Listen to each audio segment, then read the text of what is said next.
ಇನ್ನ ಮೇಡಮ್ ಸಂಸದರಾಗಿ ಗೆಲ್ತಾರೆ, ಹೋಗ್ತಾರೆ. ಭಾಷಣ ಮಾಡೋ ಟೈಮಲ್ಲಿ ನಾವಿರ್ತೀವಿ. ನಿಮ್ ಮನೆ ಮಗನ್ ತರ, ಮನೆ ಮಗಳ ತರ ನಾವಿರ್ತೀವಿ ಅಂತಾರೆ. ಆಮೇಲೆ ಡೆಲ್ಲಿಗೆ ಹೋದ್ಮೇಲೆ ಯಾರು ಈ ಕಡೆ ನೋಡೋದೇ ಇಲ್ಲ. ಈಗಿನ ಸಂಸದರು ಕೂಡ ಅದೇ ರೀತಿ ಮಾಡಿದ್ರು. ಸೊ ಅನ್ನುವಂತ ಮಾತುಗಳು ಇದ್ದೇ ಇರ್ತವೆ. ಸೊ ಅಂಥವ್ರಿಗೆ ಏನ್ ಹೇಳ್ತೀರಿ ಮೇಡಮ್? ತಾವೇನ್ ಭರವಸೆ ಕೊಡ್ತೀರಿ? ನನ್ನ ಭರವಸೆ ಏನು ಅಂತ ಅಂದರೆ ನಾನು ನಿರಂತರವಾಗಿ ಪ್ರಾಮಾಣಿಕವಾಗಿ ನಿಮ್ಮ ಸಮಸ್ಯೆಗಳನ್ನು ಆಲಿಸಿ ಅದಕ್ಕೆ ಪ್ರತಿಕ್ರಿಯೆಯನ್ನು ಕೊಡುವಂತಹ ಪ್ರಾಮಾಣಿಕ ಪ್ರಯತ್ನವನ್ನು ನಾನು ಮಾಡ್ತೀನಿ. ಇವಾಗಲೇ ನಾನು ನಿಮಗೆ ಸಾಕಷ್ಟು ಸಮಸ್ಯೆಗಳನ್ನು ನಮ್ಮ ಬಾಗಲಕೋಟೆಯಲ್ಲಿರುವಂತಹ ಸಮಸ್ಯೆಗಳ ಬಗ್ಗೆ ವಿವರಣೆಯನ್ನು ಕೊಟ್ಟೆ. ಆ ಎಲ್ಲ ಸಮಸ್ಯೆಗಳ ಬಗ್ಗೆ ನಾನು ಒಂದು ಕೆಲಸ ಮಾಡುವಂತಹ ಪ್ರಾಮಾಣಿಕ ಪ್ರಯತ್ನವನ್ನು ನಾನು ಮಾಡ್ತೀನಿ. ಅದರ ಜೊತೆಯಾಗಿ ಜನರಿಗೆ ಏನೇ ಸಮಸ್ಯೆ ಇದ್ರೂ ಕೂಡ ಅದಕ್ಕೆ ಸ್ಪಂದನೆಯನ್ನು ಕೊಡುವಂತಹ ಒಂದು ನಿಟ್ಟಿನಲ್ಲಿ ನಾನು ಕೆಲಸ ಮಾಡ್ತೀನಿ ಅಂತ ಅಷ್ಟೇ ನಾನು ಹೇಳ್ಬೋದು ವಿನಃ ಇನ್ನೊಬ್ರು ಏನ್ ಮಾಡಿದ್ದಾರೆ ಅವ್ರು ಮಾಡಿಲ್ಲ ಅನ್ನೋದನ್ನ ಜನ ತೀರ್ಮಾನ ಮಾಡ್ತಾರೆ. ಸೊ ಅದು ಡಬ್ಬಿ ಓಪನ್ ಮಾಡಿದಾಗ ನಮಗೆ ಗೊತ್ತಾಗುತ್ತೆ ಸರ್. ಈಗ ತಾವು ಅವಾಗ್ಲೇ ಮಾತಾಡ್ತಾ ಒಂದು ವಿಚಾರ ಹೇಳಿದ್ರಿ ಮೇಡಮ್. ಮಹಿಳೆಯರು, ಯುವತಿಯರು ರಾಜಕೀಯಕ್ಕೆ ಬರಬೇಕು, ಉತ್ತಮ ಸ್ಥಾನಮಾನದಲ್ಲಿ ಇರಬೇಕು ಅಂತೇಳಿ. ಅವ್ರು ಬರ್ದೇ ಇರೋದಕ್ಕೆ ನಾನಾ ಕಾರಣಗಳಿದೆ. ಅವ್ರನ್ನ ಬೇರೆ ಬೇರೆ ಕ್ಷೇತ್ರಗಳಲ್ಲಿ ಉತ್ತೇಜನ ಕೊಟ್ಟು ಅವ್ರನ್ನ ಮೇಲೆತ್ತುವಂತ ಕೆಲಸ ಮಾಡ್ಬೇಕು. ಅವ್ರು ಒಂದೊಂದು ಕ್ಷೇತ್ರದಲ್ಲಿ ಮೇಲ್ ಬಂದಾಗ ಅವ್ರಿಗೆ ರಾಜಕೀಯ ಸೆಳೆತನೋ ಅಥವಾ ಯಾರೋ ಒಬ್ರು ಅದ್ರೊಳಗಡೆ ಮುಂದೆ ಬರ್ತಾರೆ.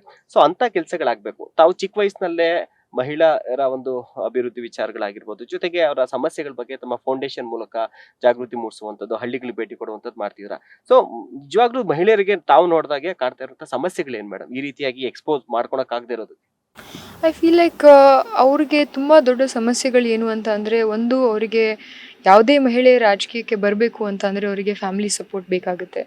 ಹೆಚ್ಚಾಗಿ ಎಲ್ಲ ಮಹಿಳೆಯರು ನಾಯಕರು. ಅವರು ದೇ ಆರ್ ಬಾರ್ನ್ ಲೀಡರ್ಸ್. ಯಾಕಂತಂದರೆ ಅವ್ರು ಹುಟ್ಟಿದಾಗಿಂದನೇ ಅವರಿಗೆ ತಮ್ಮ ಆಲೋಚನೆ ಕಡಿಮೆ, ಅವರ ಕುಟುಂಬದ ಆಲೋಚನೆ ಜಾಸ್ತಿ ಇರುತ್ತೆ. ನಾಯಕ ಅಂದರೆ ಯಾರು? ಸಮಾಜವನ್ನು ತನ್ನಕ್ಕಿಂತಲೂ ಮುಂಚೆ ಇಡುವಂತಹವನೇ ನಾಯಕ.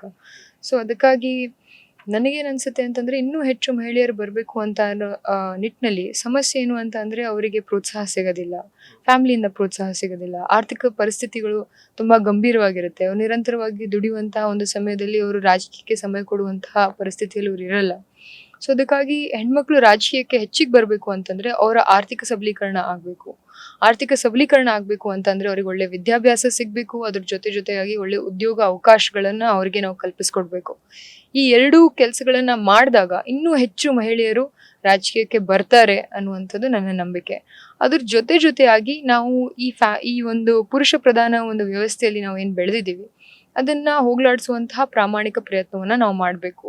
ಯಾಕಂತಂದರೆ ಎಷ್ಟು ದಿನ ನಮ್ಮ ತಲೆಯಲ್ಲಿ ಹೆಣ್ಮಕ್ಳು ಹಿಂಗೆ ಮಾಡಬೇಕು, ಹಿಂಗೆ ಇರಬೇಕು, ಇಲ್ಲೇ ಇರಬೇಕು ಅನ್ನುವಂತಹ ಆಲೋಚನೆಗಳಿರುತ್ತೋ ಅಷ್ಟು ದಿನ ನಾವು ಯಾವತ್ತಿದ್ರೂ ಕೂಡ ಹೆಣ್ಮಕ್ಳಿಗೆ ಅಡ್ಡಿಯಾಗಿ ನಿಂತ್ಕೊಂಡಿರುವಂತಹ ಒಂದು ಸಮಾಜವಾಗಿರ್ತೀವಿ. ಸೊ ಈ ಎಲ್ಲ ಆಲೋಚನೆಯನ್ನು ಬಿಟ್ಟು ಅವ್ರಿಗೂ ಕೂಡ ಒಂದು ದೊಡ್ಡ ಸ್ಥಾನಮಾನವನ್ನು ನೀಡುವಂತಹ ನಿಟ್ಟಿನಲ್ಲಿ ನಾವೆಲ್ಲರೂ ಕೂಡ ಪರಿಶ್ರಮವನ್ನು ಪಡಬೇಕು ಸರ್.